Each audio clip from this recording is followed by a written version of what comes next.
बागेश्वर धाम सरकार आचार्य धीरेन्द्र कृष्ण शास्त्री ने कहा, इस पद यात्रा का आज छठा दिन है। ये सामाजिक समरसता और हिंदू एकता का संदेश फैलाते हुए आगे बढ़ रही है। हम सनातन हिंदू एकता चाहते हैं। कुछ विरोधी ताकतें इस अभियान को रोकने के लिए तरह तरह की साजिशें रच रही हैं, तरह तरह की गड़बड़ियां पैदा कर रही हैं। अगर सब एकजुट नहीं हुए तो दिल्ली जैसे बम धमाके भारत के कोने कोने में दिखाई देंगे। इसके लिए एकता की आवश्यकता है। एकता ही एकमात्र साधन है जिससे सनातन धर्म के माध्यम से भारत और विश्व में शांति स्थापित की जा सकती है। पकड़ा गया मुस्लिम डॉक्टर इस्लाम धर्म का था और उसने देश के लाखों लोगों की जान लेने की तैयारी कर रखी थी।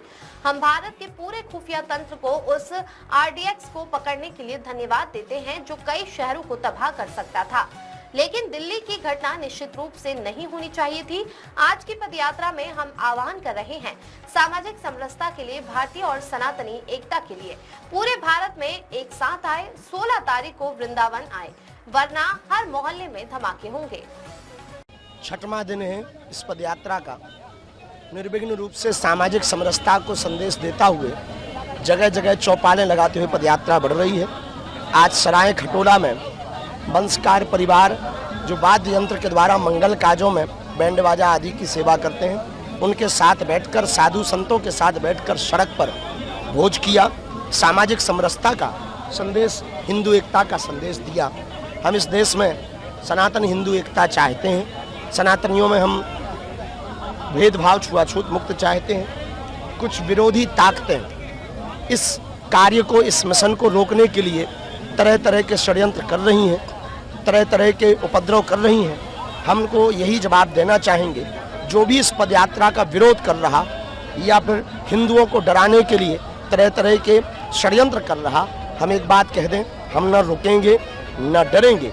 यदि आज भारतीय एक नहीं हुआ, 150 करोड़ लोगों की 150 किलोमीटर की ये पदयात्रा है, यदि सभी एक नहीं हुए तो जो बम धमाका दिल्ली में हुआ है, ऐसा भारत के हर गली कोने में होता दिखाई देगा। इसी के लिए आवश्यकता है एकता की, यूनिटी की।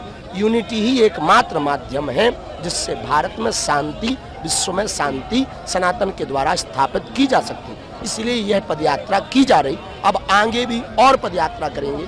16 तारीख को लाखों सनातनी उन आतंकवादी ताकतों को, देश को तोड़ने वाली ताकतों को, देश में व्यभिचार फैलाने वाली ताकतों को, देश में दंगा करने वाली ताकतों को, जो डॉक्टर मुसलमान पकड़ा गया, इस्लाम धर्म का था, लेकिन उसने देश में करोड़ों लोगों की जान लेने की तैयारी कर रखी थी। हम भारत की इंटेलिजेंट ब्यूरो, भारत की पूरी खुफिया तंत्र को धन्यवाद दे रहे कि उन्होंने वो जो RDX पकड़ा, उससे कई शहर तबाह हो जाते, उससे बचा लिया। पर जो दिल्ली वाली घटना हुई, निश्चित रूप से वो नहीं होनी चाहिए। हम इसी आज की पदयात्रा में संपूर्ण भारत को पुनः सामाजिक समरसता के लिए, भारतीय और सनातनी एकता के लिए आह्वान कर रहे हैं कि आओ 16 तारीख को वृंदावन में, वरना हर मोहल्ले में धमाके होंगे।